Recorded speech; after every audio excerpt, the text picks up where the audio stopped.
Welcome to our channel गर्व classes. बच्चों, मेरे चैनल गर्व क्लासेस पे आप सबों का स्वागत है। और हम अभी हमारा चल रहा जीएसटी का पार्ट थर्ड वीडियो, और ये हम कंटिन्यू करने वाले हैं जहाँ से हम वीडियो को छोड़े थे। तो बच्चों, हम लोग लास्ट टाइम थे कि राहुल गांधी, जब मोदी जी के पास ये प्रोविज़न रखा गया था उनके द्वारा कि आप जो जीएसटी लाओगे वो ऐसा होना चाहिए जिसमें सेंट्रल और स्टेट दोनों की सहमति से हो।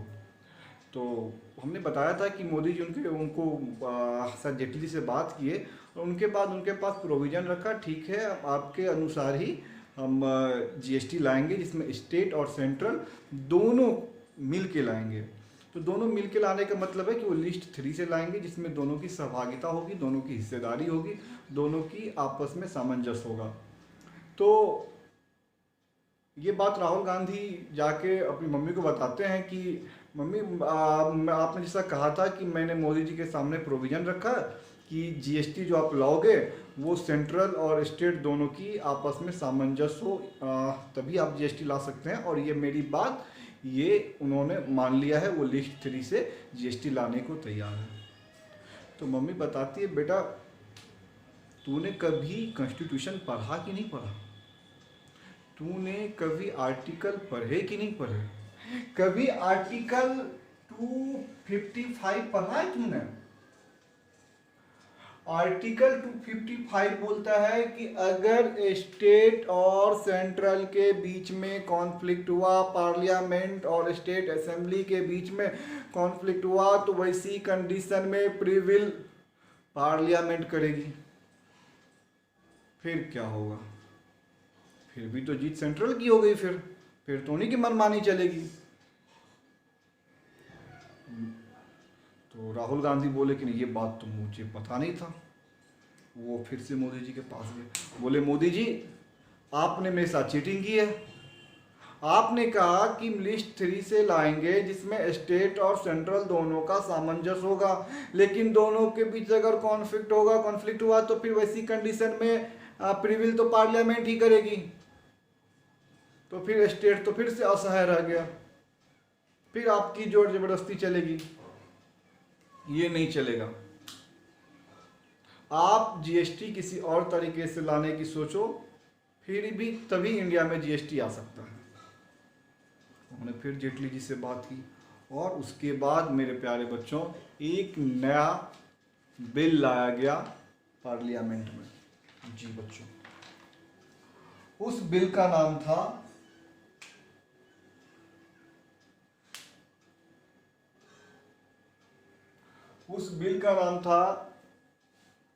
Constitution amendment bill.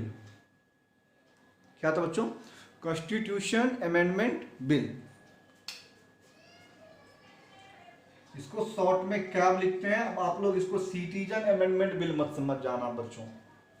यहां पे कैब से मतलब है 122 बिल नंबर था, और ये था कॉन्स्टिट्यूशन अमेंडमेंट बिल।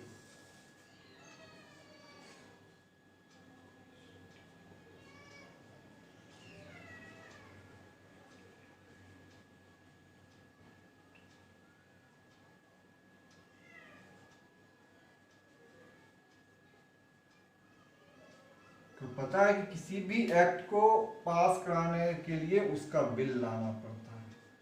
तो ये मैं खुद ही बोल रहा हूँ, देखो आप लोग बताएं चक्कर में। कॉन्स्टिट्यूशन अमेंडमेंट बिल 122 ये लाया गया, ठीक है बच्चों। और फिर इस बिल को पास कराया गया पार्लियामेंट और स्टेट असेंबली में। उसके बाद ही जीएसटी हमारे पास आई है, ठीक है। तो जीएसटी इंडिया में लागू हो सका। एक चीज़ और बता देता हूँ कि जब ये बिल पास हुआ, तो जब कोई बिल पास होता है उसके बाद वो एक्ट बनता है। उसके बाद constitution amendment act, constitution amendment act जो बदलाव किया गया वो एक्ट था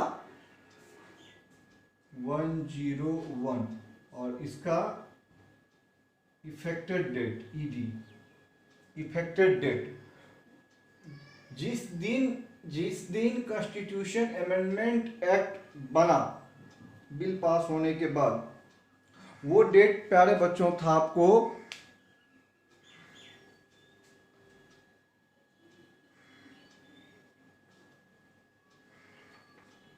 08/09/2016।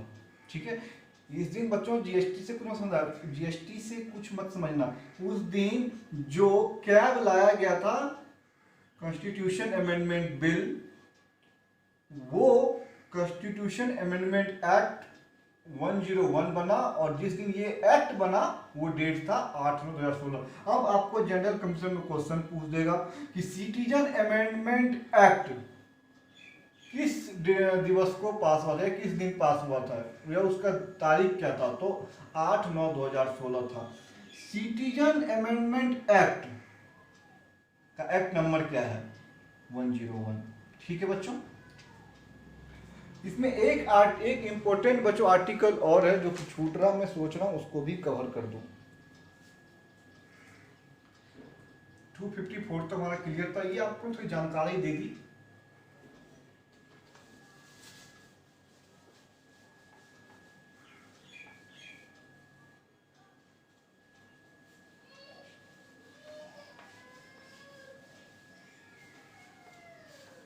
अब बच्चों एक आर्टिकल है, आर्टिकल 265।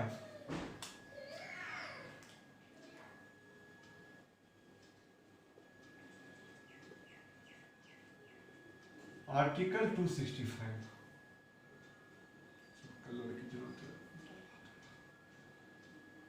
है। आर्टिकल 265, आर्टिकल 265 क्या वो कहता है बच्चों, आर्टिकल 265 कहता है कि नो टैक्स, क्या बच्चों, no tax will be charge, levied or collected without authority of tax law. No tax will be levied or collected without authority of law, यानी कि बिना लॉ के बनाए,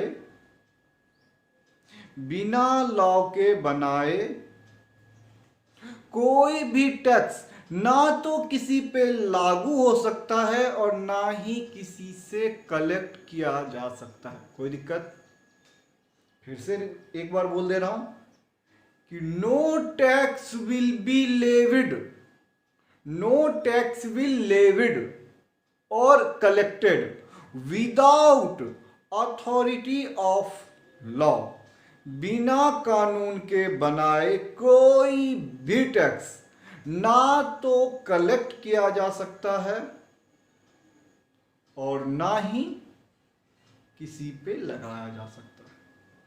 क्लियर बच्चों,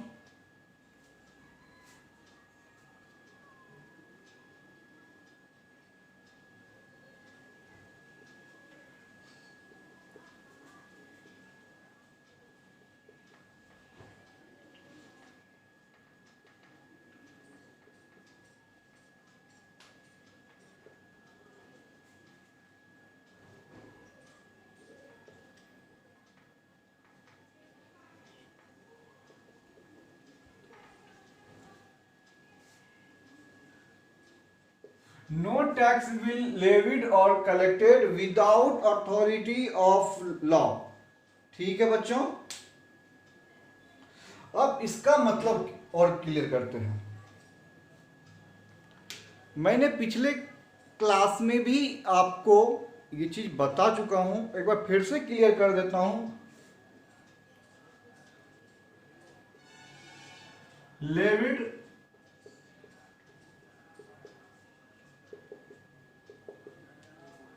कलेक्टेड दोनों का मीनिंग क्या है बच्चों।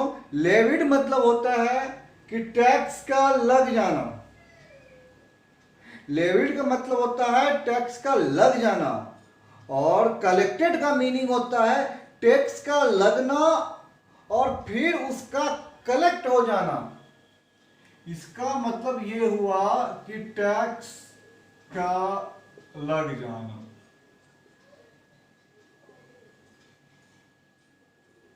इसका मतलब ये टैक्स लगा है, केवल उस पे लगा है, इसका कलेक्ट हुआ नहीं है। हो सकता है ये टैक्स बाद में वो अपील करे या फिर उसके लिए वो मतलब ठीक अपील करे, कोर्ट में जाए, या फिर उन अथॉरिटी के पास जाए कि भैया ये टैक्स में लगा, ये गलत है, ये आप देख लो, ये सही नहीं है, जो भी है। तो ये खत्म हो सकता है, ये खत्म हो सकता है, लेकिन कलेक्टेड का मतलब होता है कि उस पे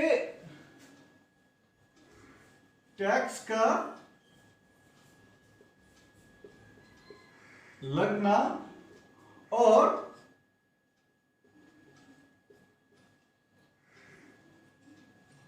कलेक्ट हो जाना।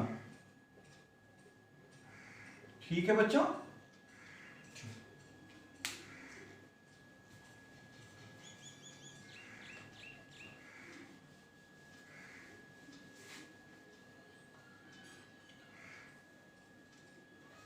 अगर बच्चों एग्जाम्पल की बात करें,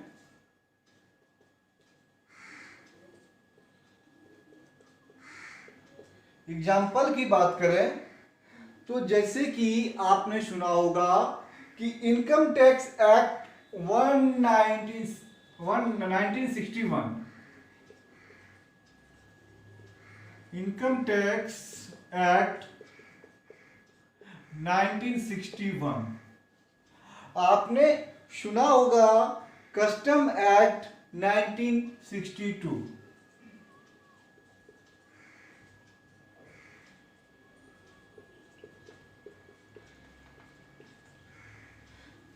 उसी प्रकार बच्चों एक्ट है CGST एक्ट 2017।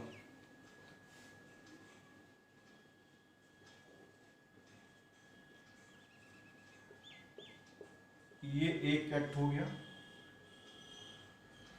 दूसरा एक्ट है बच्चों SGST एक्ट।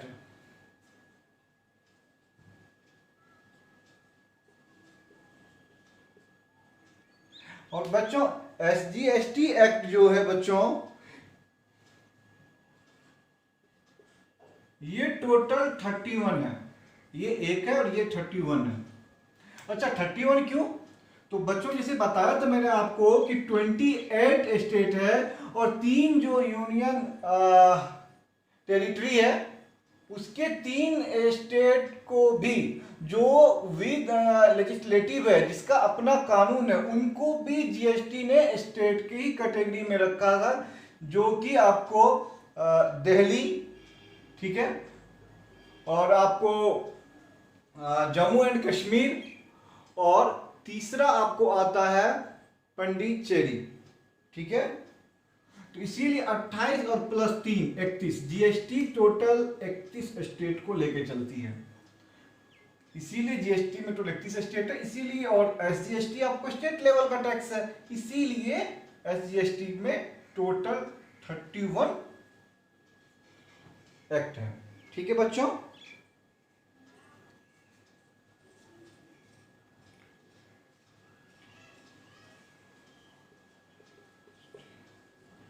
यूटीजीएसटी बोलोगे 6 है, लेकिन उनके लिए जो एक्ट है वो एक ही है।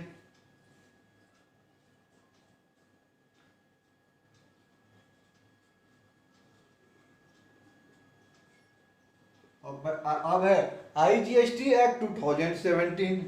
आईजीएसटी के लिए भी एक ही एक्ट है, और एक है जीएसटी में कंपनसेशन भी है। ये भी बहुत बेहतरीन चैप्टर है, इसको भी आपको बताएंगे, लेकिन अभी जान लेते हैं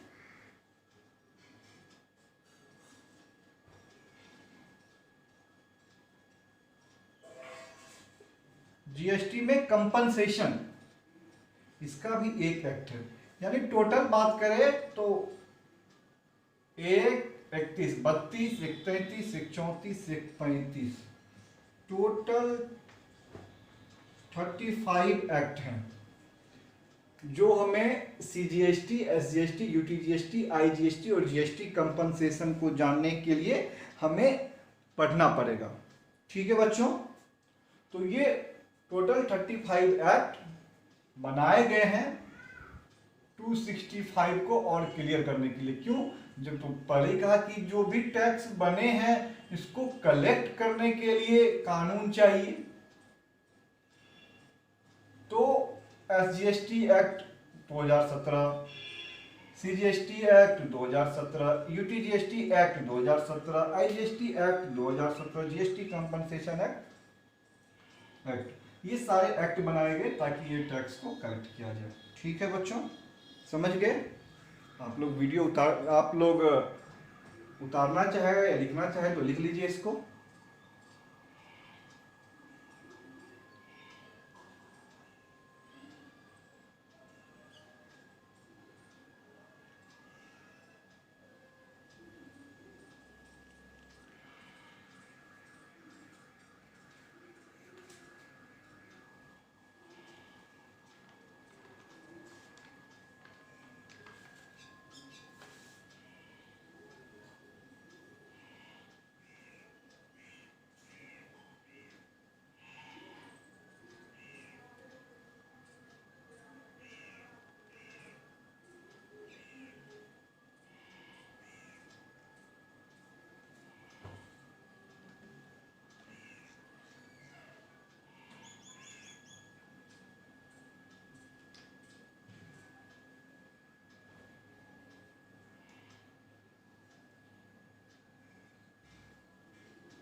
आप लोगों ने उतार लिया होगा बच्चों। तो अब चलते हैं, इसके बाद जो अगला आर्टिकल है वो है आर्टिकल 270।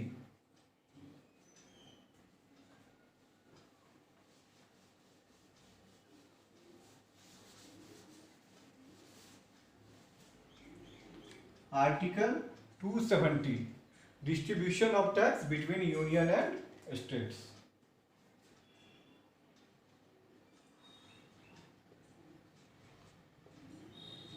आर्टिकल 270, ठीक है बच्चों। ये क्या डिफाइन करती है कि डिस्ट्रीब्यूशन ऑफ टैक्स,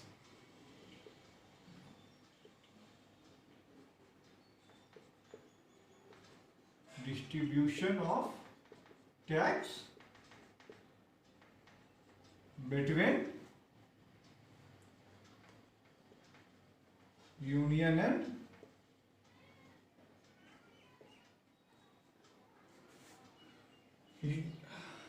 आर्टिकल 270 में है कि टैक्स जो है, अब जैसे मानिए एसजीएसटी और सीजीएसटी है, तो उसमें एसजीएसटी स्टेट का क्या होगा, यूनियन का क्या होगा, ये सारी चीजों को जो आर्टिकल डिफाइन करती है वो आपको आर्टिकल 270 है।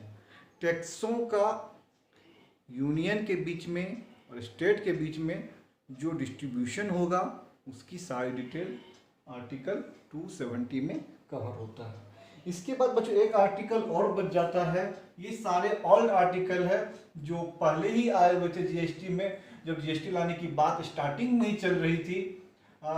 इस क्लास के बाद हम आपको जर्नी ऑफ जीएसटी भी पढ़ाएंगे, जीएसटी का जर्नी कैसे कैसे 2006 से स्टार्ट हुआ था जीएसटी इंडिया में लाने की बात, और उसके बारे में भी आएंगे हम, लेकिन वो अगली वीडियो में कवर करेंगे हम लोग। लेकिन अभी देखते हैं कि जो पुराने आर्टिकल थे और अभी हम उस पर ही चल रहे हैं।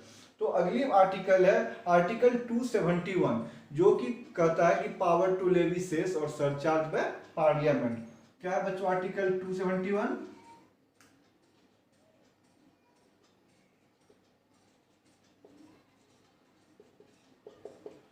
आर्टिकल कहता है कि पावर टू लेवी सेस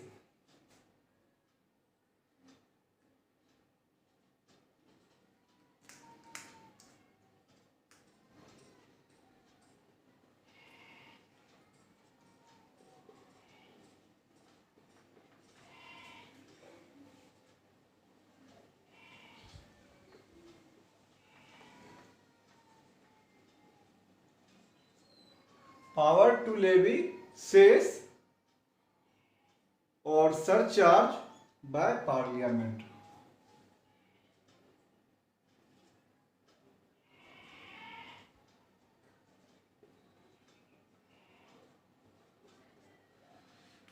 क्या बच्चों? पावर टू लेवी और सरचार्ज बाय पार्लियामेंट। पार्लियामेंट को आर्टिकल 271 में के थ्रू राइट है कि वह अलग से किसी भी सेस या सरचार्ज लगा सकती है।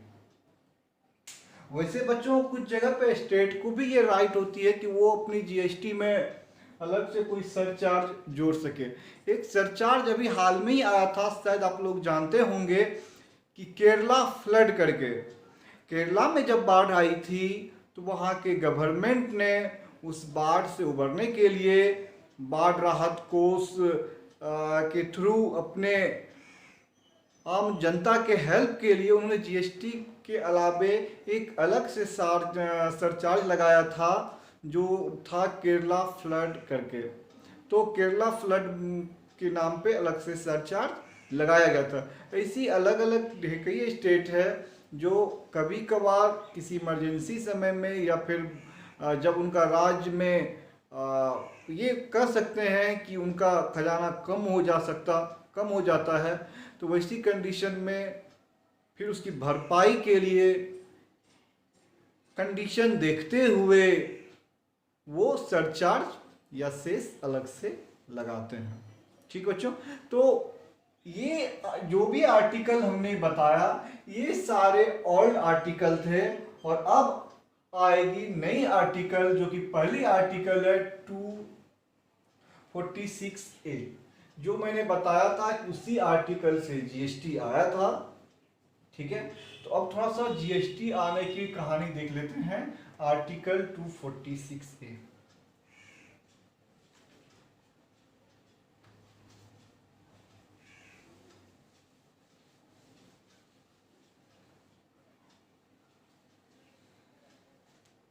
बच्चों अगर अभी तक आपने हमारे चैनल को लाइक या सब्सक्राइब नहीं किया तो प्लीज बच्चों आप मेरे चैनल गर्ल क्लासेस को जरूर लाइक और सब्सक्राइब जरूर कर दें।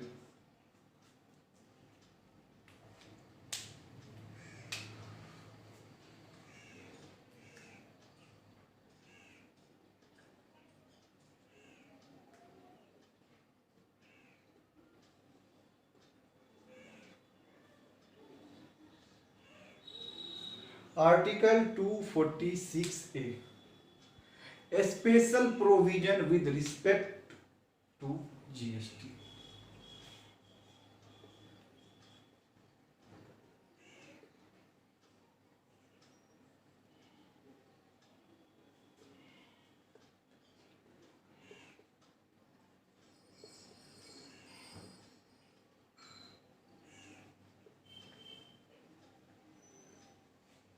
ठीक है, special provision with respect to,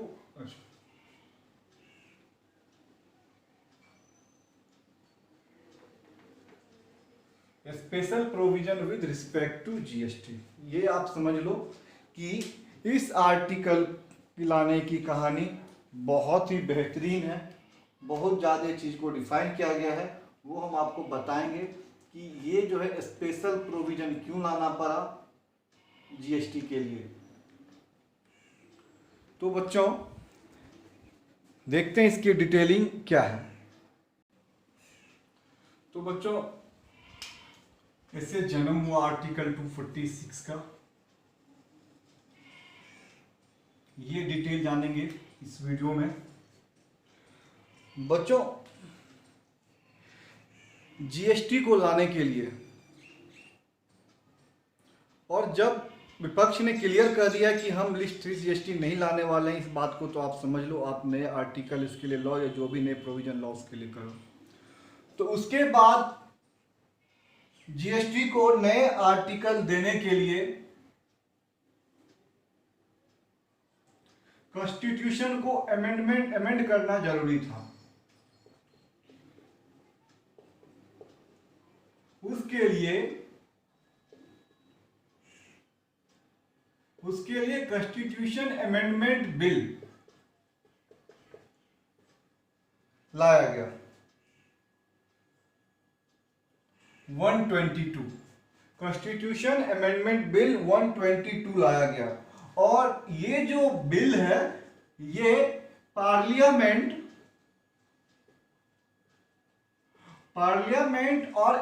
और स्टेट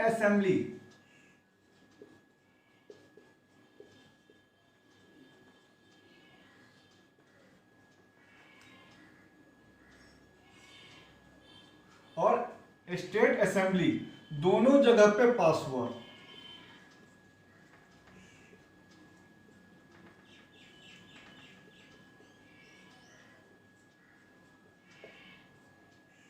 ठीक है बच्चों, दोनों में पास हुआ। फिर संविधान में नई आर्टिकल जोड़ी गई। पहले बिल आया, फिर बिल पास हुआ, उसके बाद संविधान में फिर कॉन्स्टिट्यूशन में नई आर्टिकल 246 ए का जन्म होता है। ठीक है बच्चों, उसके बाद नई आर्टिकल 246 का जन्म होता है।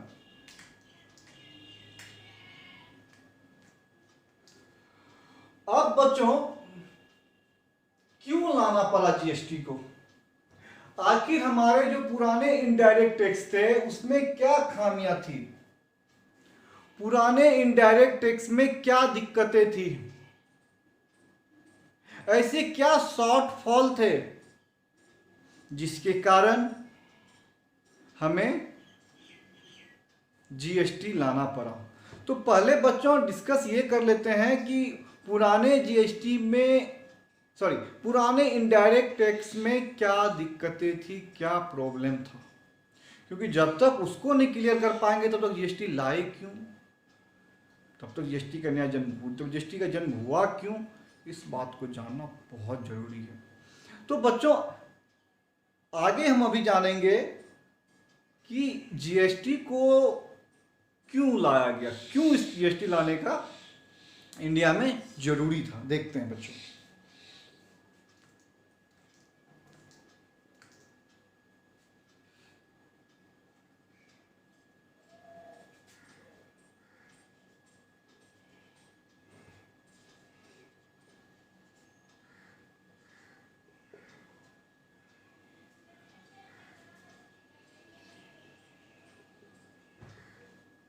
बिफोर डिस्कशन, ठीक बच्चों,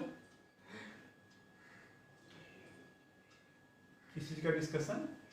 जीएसटी का, ठीक है ना।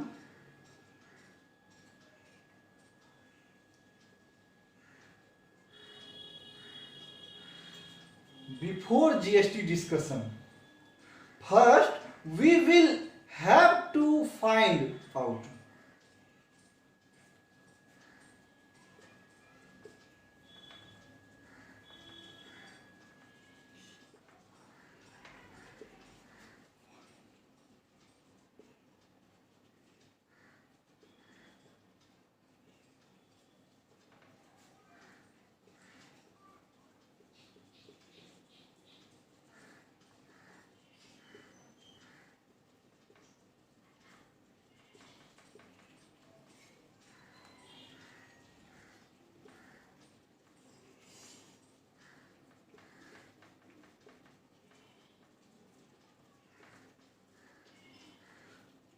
बच्चों before GST discussion first we will find out what is the shortfall in previous indirect tax system.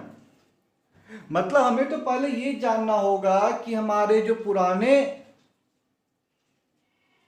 जो इनडायरेक्ट टैक्स का सिस्टम था उसके शॉर्टफॉल क्या है। बच्चों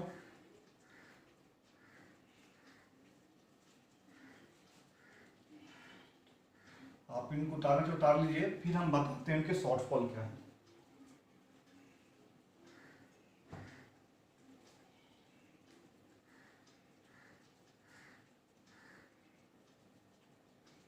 मिटा सकते हैं। ये जनरली समझने वाली चीज है, फिर भी उतारना चाहो तो उतार लो।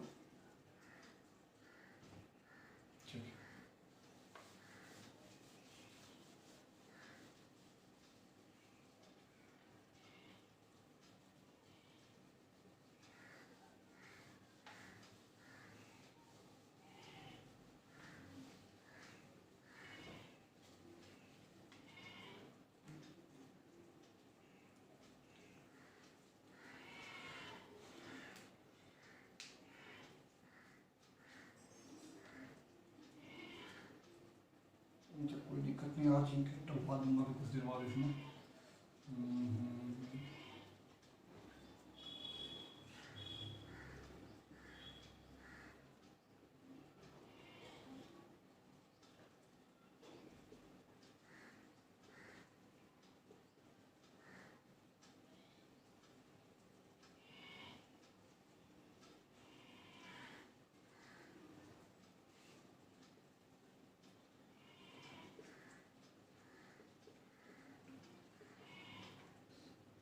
क्या प्रॉब्लम थी?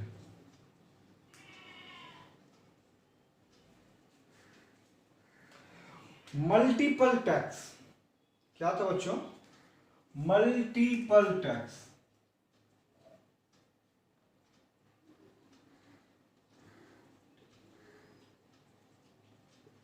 मल्टीपल टैक्स, मल्टीपल टैक्स मतलब क्या बच्चों? आपने अगर कभी सपोज दैट रेस्टोरेंट गए होंगे, तो आप उस रेस्टोरेंट पे देख सकते थे कि अगर मानिए हमने खाना खाया, सपोज दैट उसका बिल 200 रुपए बनता है, मान के चलते हैं, तो 200 रुपए पे ही वो लोग मानिए वैट चार्ज करते थे 10% 20 रुपए, और उसी वैल्यू पे सर्विस चार्ज फिर वो लेते थे 20 रुपया। यानी एक ही अमाउंट पे एक ही टैक्सेबल वैल्यू पे दो दो टैक्स लग गया, सर्विस टैक्स भी और वैट भी, जो कहीं ना कहीं जीएसटी लाने के जो जानकार थे उनको लग रहा था कि ये गलत है। इसीलिए बच्चों ये बहुत बड़ा प्रॉब्लम था उसका, इनडायरेक्ट टैक्स का, कि वो मल्टीपल टैक्स सिस्टम पर काम करता था। बताओ, एक ही चीज पर दो दो टैक्स, भाई सारे टैक्स लगा दो और दो तीन टैक्स जोड़ दो, अल्टीमेटली पेड तो कंज्यूमर कर रहा, तुम्हारे पॉकेट से तो कुछ जा नहीं रहा, बर्दाश्त कौन कर रहा? कंज्यूमर कर रहे, परेशान कौन कर रहा? हम लोग पूरे परेशान। इसको समझने वाला कौन? इस पर ध्यान देने वाला कौन? भैया बिल्कुल जीएसटी। तो बताएंगे कैसे जीएसटी, लेकिन जो पहला इसका प्रॉब्लम समझिए या शॉर्टफॉल बोलिए, वो इनडायरेक्ट, वो मल्टीपल टैक्स था। और कैसे था वो अभी आप मैंने क्लियर करा।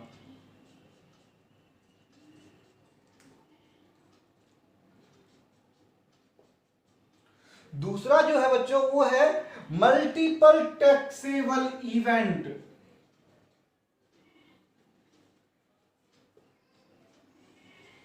मल्टीपल टैक्सेबल इवेंट, ये क्या? मल्टीपल टैक्सेबल इवेंट मतलब हुआ कि भैया टैक्स का थप्पड़ दो दनादन। मतलब मैन्युफैक्चर हुआ तो भाई एक्साइज का थप्पड़, सर्विस दिया सर्विस का थप्पड़, स्टेट से बाहर माल बेचा सेंट्रल सीएसटी का थप्पड़, स्टेट के अंदर मतलब कोई गुड्स बेचता है तो स्टेट का थप्पड़। मतलब थप्पड़ पे थप्पड़ खाए जाओ। टैक्स दुनिया भर का टैक्स, हर एक चीज पे ये टैक्स वो टैक्स, ऐसे वैसे। तो ये जो मल्टीपल टैक्स थे, यानी मल्टीपल टैक्सेबल इवेंट थे, यानी मैन्युफैक्चर पर भी टैक्स, डीलर कोई कुछ कर रहा वहां भी टैक्स, सर्विस है उस पे भी टैक्स। तो ये मल्टीपल टैक्सेबल इवेंट पे जो अलग टैक्स थी, उस ये भी एक तरह का बड़ा शॉर्टफॉल था। इसको भी खत्म करने की जीएसटी में प्रोविजन लाया गया। अगला था बच्चों कास्केडिंग इफेक्ट। तो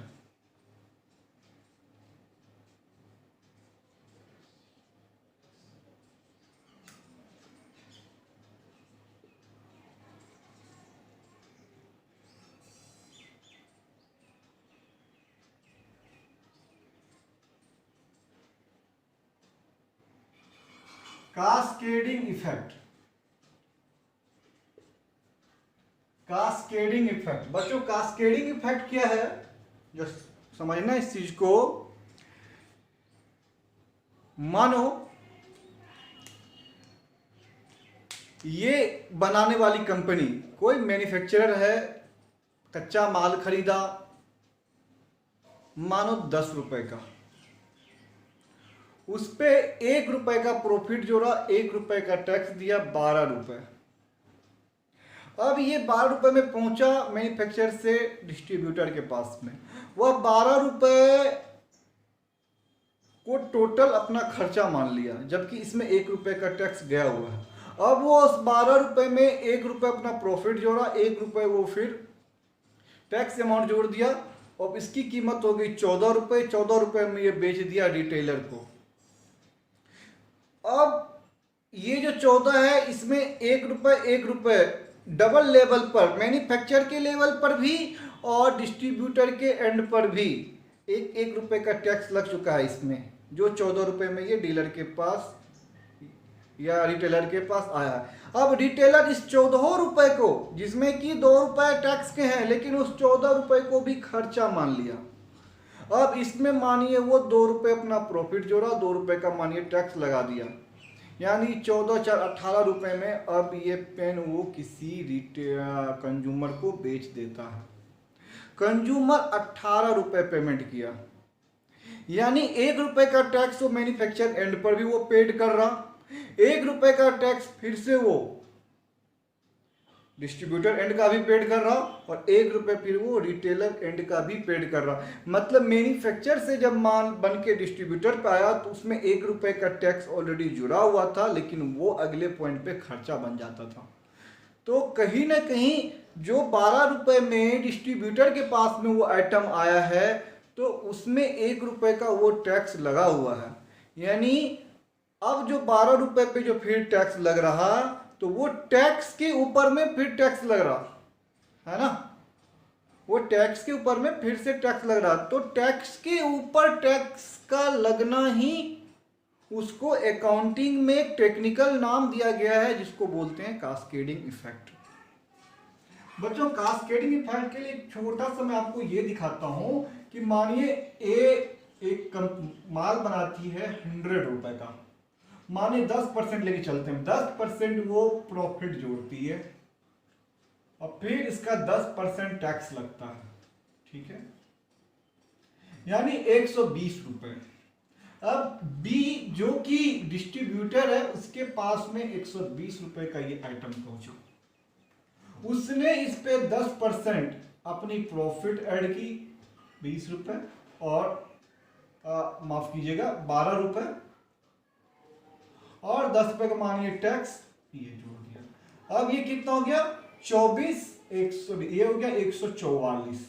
मानिए सी जो कि रिटेलर है, उसके पास में ये 144 में पहुंचा। अब इस पे भी वो अपना 10% का प्रॉफिट ऐड किया, 10% गवर्नमेंट को उसने भी टैक्स दे दिया, ठीक है। अब ये कीमत कितनी हो गई 28 और 44, कितने में बच्चों 72, यानी 172 रुपए। अब ये रिटेलर कंज्यूमर को मानिए 172 रुपए में ये सेल करता है। अब जरा बच्चों देखना, मैन्युफैक्चरर ने जो 10 रुपए का यहां पे टैक्स गवर्नमेंट को दिया है, ये टैक्स 120 में जुड़ने के बाद ये यहां पे इस पार्टी के लिए टोटल एक्सपेंस हो गया, और फिर उस एक्सपेंस में मानिए जो इसके लिए एक्सपेंस हुआ, जबकि उसमें 10 रुपए का टैक्स ऐड है। अब देखिए यहां पे जो फिर 10% लगा है टैक्स, वो इस अमाउंट पे लगा है जिसमें ये 10% पहले से ऐड है, यानी इस वैल्यू में ये टैक्स का अमाउंट भी जुड़ा हुआ है, और उस पे फिर से 10% का टैक्स लग रहा, यानी टैक्स के ऊपर टैक्स लग रहा। यहाँ 144 में ये टैक्स और ये टैक्स दोनों ऐड है। ये रिटेलर के लिए फिर एक तरह से खर्चा बन जाता था, और वो माने प्रॉफिट और फिर उस पर टैक्स, यानी फिर टैक्स के ऊपर टैक्स। तो इसको कहते हैं टैक्स के ऊपर टैक्स का लगना, टैक्स के ऊपर टैक्स का लगना।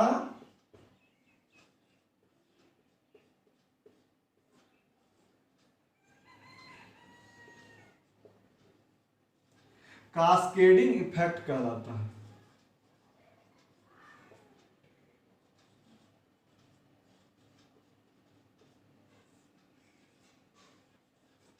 ठीक है बच्चों, तो कास्केडिंग इफेक्ट समझ गए आप लोग।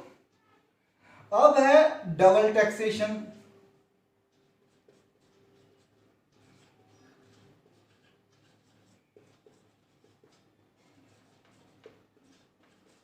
ठीक है, नो यूनिफॉर्मिलिटी,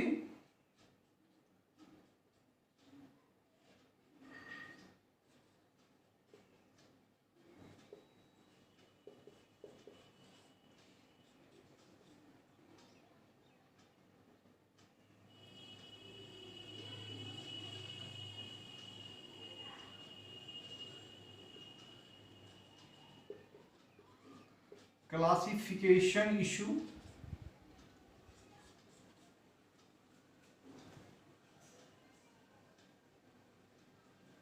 और मान लीजिए एंडरसन और बहुत से हैं।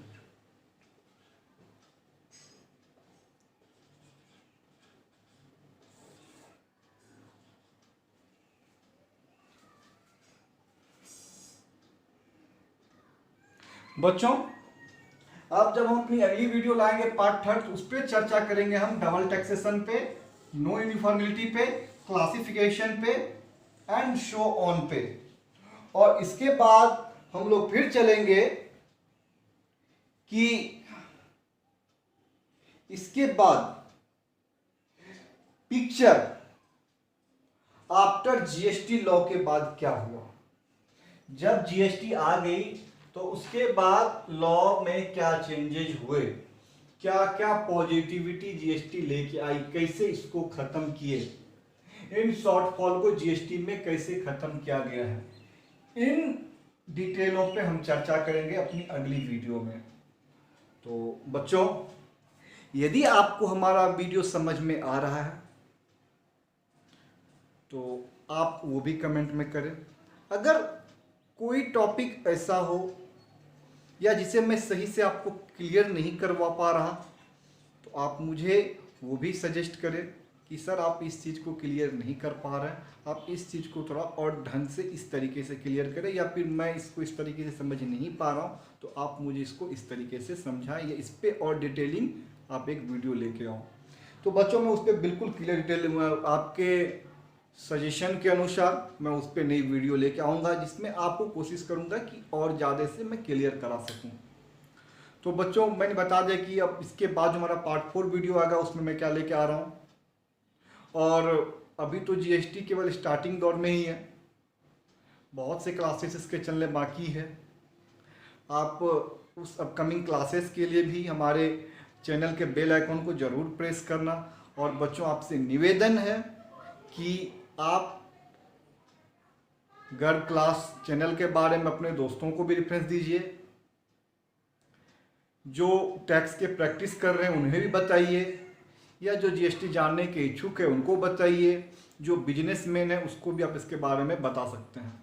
तो आप हमारे चैनल को लाइक और सब्सक्राइब जरूर करें और बने रहिए आप हमारे वीडियो के साथ, हमारे चैनल के साथ, और इंतजार कीजिए हमारे अपकमिंग वीडियो के लिए। और हाँ, बेल आइकॉन तो जरूर प्रेस कीजिएगा। ठीक है प्यारे बच्चों।